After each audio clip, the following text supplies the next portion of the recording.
یک اوپر کلابی آهنگ قربان زردک و شعر اشور سفر خبره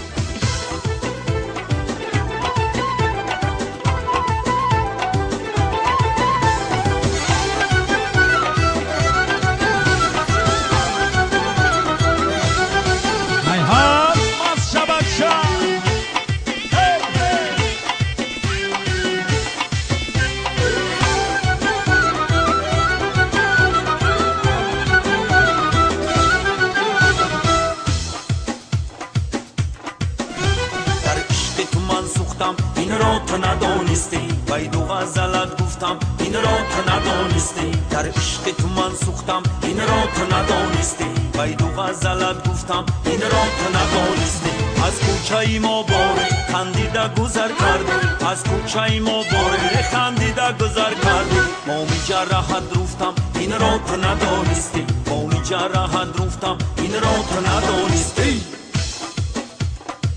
تو ندانستی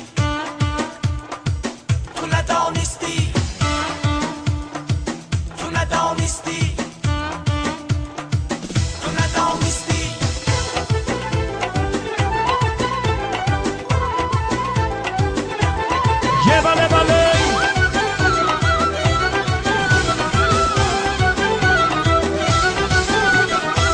انا هم مصر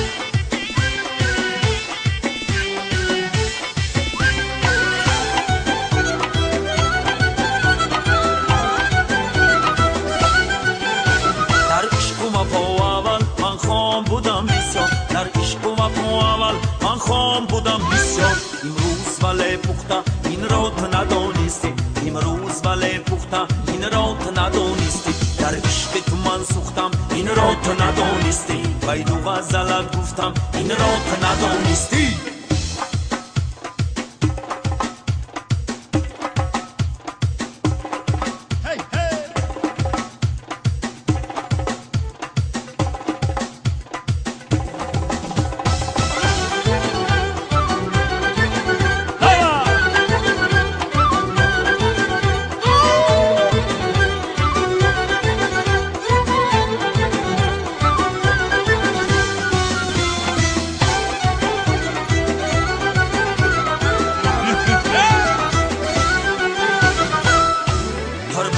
شور دل بار بی باکی را بس بیل ما بی باکی را بس بیل ما بی باکی را بس بیل ما قربان دا شور دل بار بی باکی را بس بیل ما یک بار مرا پرس کی میخواهی چی و کیستم یک بار مرا پرس میخواهی چی و کیستم در عشق تو من سوختم این را تو ندانستی وای دو غزلت گفتم این را تو